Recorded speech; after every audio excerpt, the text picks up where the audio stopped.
Morning! Today, I'm gonna make calamine. Ubi calamine.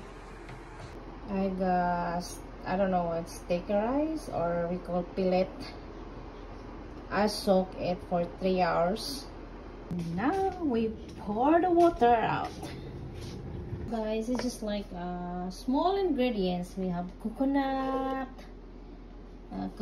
milk, and I got ubi flavor and brown sugar, but I don't know what's called moscato because I don't have the dark the brown sugar. Let's go. We open this 1 can of coconut milk because I need 1 cup of coconut milk. I think I'm gonna half because maybe it's not gonna fit, or I don't know. Put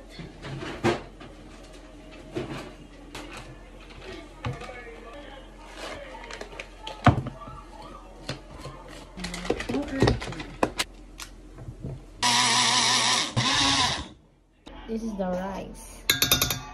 Cup of sugar, 1 1/3 cup of brown sugar. I got put another coconut milk. Here, yes.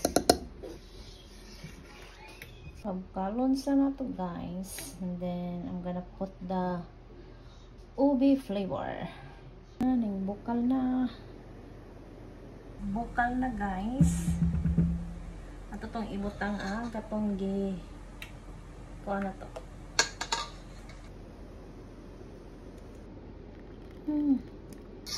May tagdi siya matikoy. Kayon, guys. Hindi ko ano siya, guys. I-start nagko ano.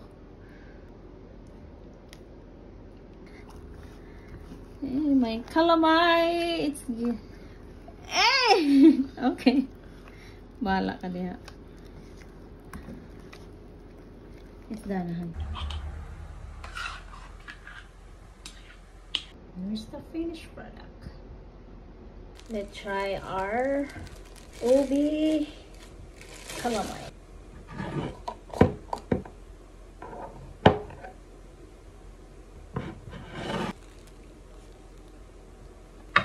It's good.